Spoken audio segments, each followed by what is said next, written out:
నమస్తే. టీడీపీతో ఇంకా 15 ఏళ్లు కలిసే ఉంటామని, ఏవైనా చిన్న చిన్న సమస్యలు వస్తే పరిష్కరించుకుంటామని జనసేన అధిపతి deputy CM Pawan Kalyan assembly వేదికగా ప్రకటించారు.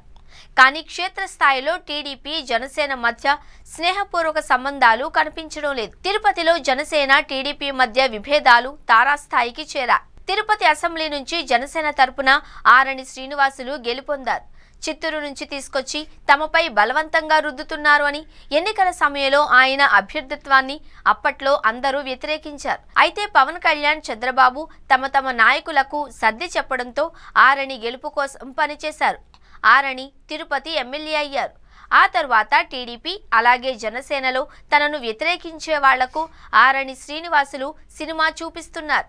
తాజాగా మనవడు దేవాంశ్ పుట్టినరోజు పురస్కరించుకుని సీఎం చంద్రబాబు కుటుంబం తిరుమలకు వెళ్ళింది. ఈ సందర్భంగా దేవాంశ్ కు పుట్టినరోజు శుభాకాంక్షలతో పాటు బాబు, లోకేష్ కు స్వాగతం పలకాలి అని టీడీపీ నాయకులు అనుకున్నారు. కానీ టీడీపీ తిరుపతి ఇన్ఛార్జ్ మాజీ ఎమ్మెల్యే సుగుణమ్మతో పాటు ఆ పార్టీ నాయకుల ఫ్లెక్సీలు కనిపించడానికి వీల్లేదు అని ఎమ్మెల్యే సంబంధిత అధికారుల్ని హెచ్చరించారు. దీంతో చంద్రబాబు, లోకేష్లకు స్వాగతం పలుకుతూ ఫ్లెక్సీలు పెట్టుకోలేదు అని, దయనీయ స్థితిలో ఉన్నాము అని టీడీపీ నేతలు వాపోతున్నారు.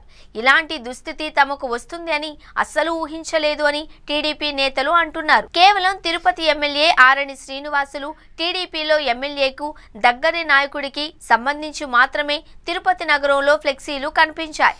ఆరణి శ్రీనివాసులు తమపై తీవ్ర అణచివేత చర్యలు చేపట్టడంపై టీడీపీతో పాటు జనసేనలోని ఆయన వ్యతిరేక వర్గీయులు రగిలిపోతున్నారు.